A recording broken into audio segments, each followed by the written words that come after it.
کہ نبی علیہ السلام مجلس میں تشریف لا رہے ہیں، دوسری طرف ان جھنڈوں کو اٹھا کر پکارو یا رسول اللہ کا نام لے کر، جھوم کے بولو کہہ کر، یہ دیکھو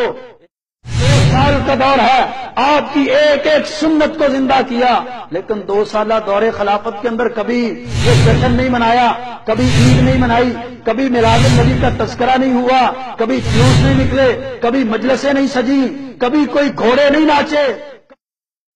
اپنے اماموں کی کتابوں کو پڑھ کے تو دیکھ لینا، کیا 12 ربیع الاول کو میرے نبی کی ولادت بھی ہوئی یا نہیں ہوئی؟ کیا میرے نبی علیہ السلام 12 ربیع الاول کو اس دنیا میں آئے یا نہیں آئے؟ کسی اور کی کتابوں کا حوالہ نہیں دیتا۔ امام احمد رضا بریلوی، ان کی اپنی کتاب فتاوی رضویہ کو اٹھا کر دیکھو، فتاوی رضویہ جلد نمبر 26 صفحہ نمبر 420 421 پر امام احمد رضا خان بریلوی لکھتا ہے، آپ دنیا سے رخصت ہوتے ہیں تو 12 ربیع الاول کا دن ہے۔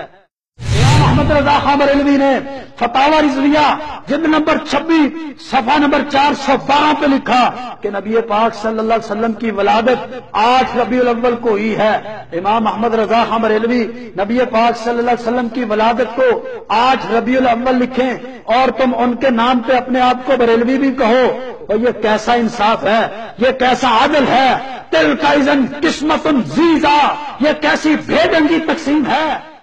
مسلمانوں کے ایک فرقے کی بات کرتا ہوں جو فرقہ سب سے زیادہ اس دن کو مناتا ہے، بریلوی فرقے کے اماموں کی بات کرتا ہوں، انہی کی کتابوں کی بات کرتا ہوں۔ علامہ محمد عبد الحکیم شرف قادری نے لکھا تذکرہ اکابر اہل سنت کے اندر صفحہ نمبر 559 کے اندر لکھا